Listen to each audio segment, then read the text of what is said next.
and men and children.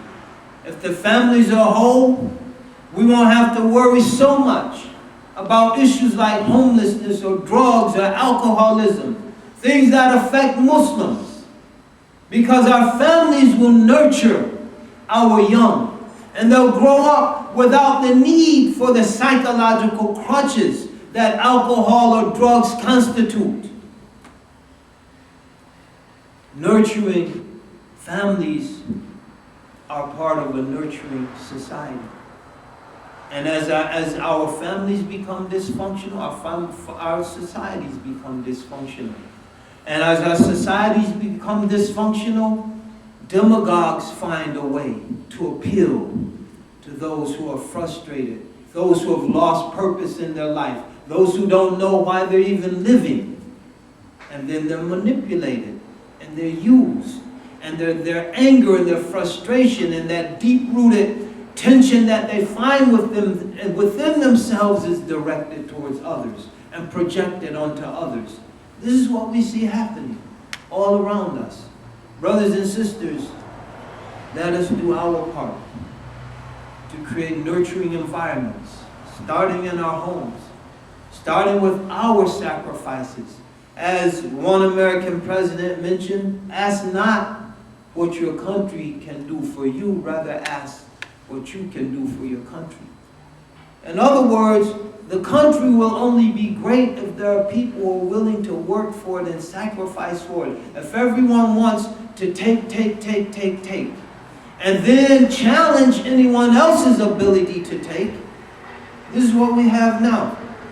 We have rallies, so-called Tea Party rallies, rallying against big government, rallying against government spending. 90% of the attendees in some instances, they're all on Medicare.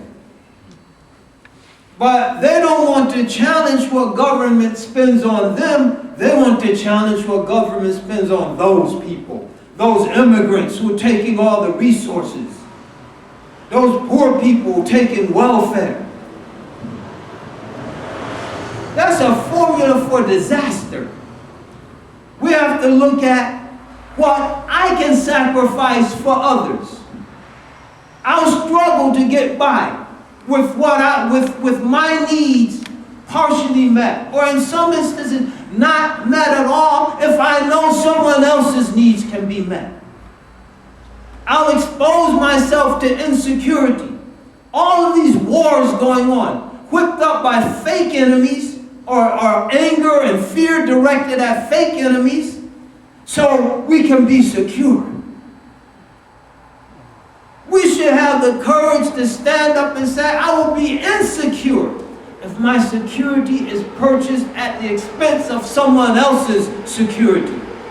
I don't want bombs falling on somebody's head so I can be secure. I'll take my chances. We have to see what we can do for others.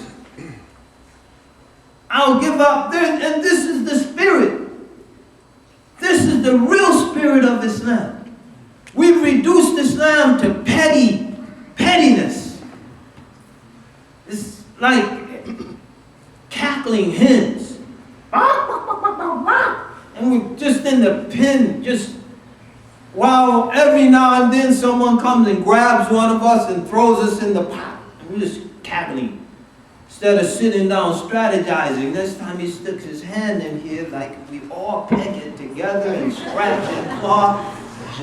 We'd be a lot better off. No, we have to look at big issues. Our families, our children's future, their education, empowering them, directing them into areas where they can effectively move this society. How we're going to set up alternative educational institutions. The state stops funding our institutions, then even the mediocre educational institutions now won't exist. What are we going to do to fill the void? We should be thinking now. Homeboy University, homegirl university. We'll educate our own kids in our own neighborhoods. We have to start thinking. Otherwise, there will be so many voids that aren't filled, people will be left in limbo. We have to get ahead of the curve, organize ourselves, And if you want to see the power of what happens when Muslims think of big things, not to say that basic issues of Aqidah aren't big things, they are big things. That's the foundation. But look at what the nation of Islam accomplished with poor people. Because they were thinking big. They're thinking of building a nation. And so those poor people put their nickels and dimes together, even though in some instances they were being exploited. You know, all of that stuff. But despite that, they were able to put their nickels and dimes together and purchase thousands of acres of property, to have farms, to have one of the most widely circulated newspapers in this country, to have headquarters built, to have corporate jets for their leaders. Poor people who are looking at Islam as something big, to reform people, uplift people, get people off of drugs, out of the streets. Why? Because they're looking at Islam as something big. So if that can happen when the Aqidah isn't right, what can happen when the Aqidah is combined with a big vision? And looking beyond our immediate circumstances and moving beyond the pettiness that wraps us up in what amounts to absolute total nonsense. Most of what is afflicting our communities is nonsense. When you break it all down, it is nonsense. And that's why serious people, they come, they look, they ponder, say, I don't need this. There's enough nonsense out here. I don't need to come to the mosque for more nonsense. Brothers and sisters, we have to elevate ourselves. We have to stand up. We have to be accounted. Each and every one of us have to be accounted. We can't pass the buck. Yeah, I know Muslims aren't supposed to drink, but you know, a brother gets weak once in a while. No, a brother has to be accountable. Every minute of every day of every week of every month of every year that he's on this planet. Sister, what you doing without your hijab? Oh, you know, brother. No, I don't know.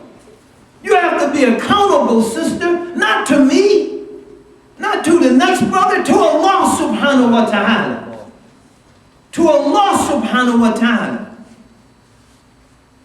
Kullukum mas'ool. Kullukum ra'in wa kullukum mas'oolun an ra'iyati.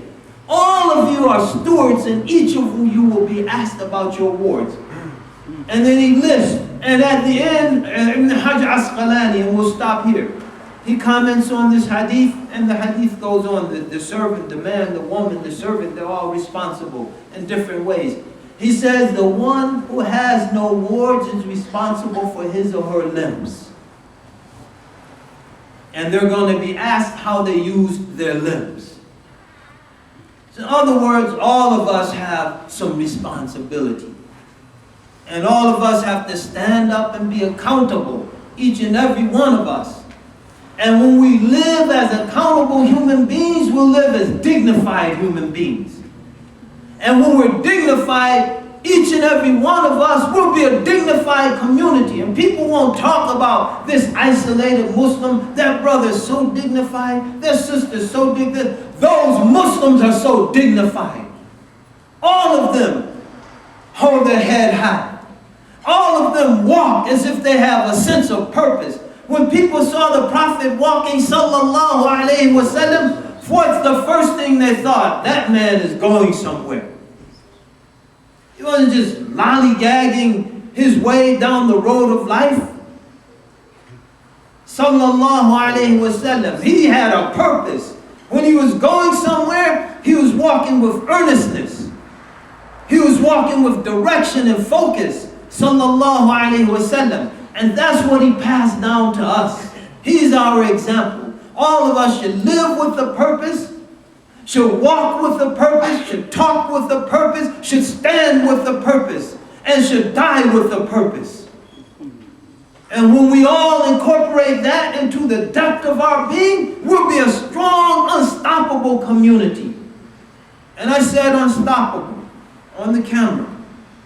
Not meaning unstoppable, some violent but unstoppable as a force of good and moral uplift. And don't give your Islam away.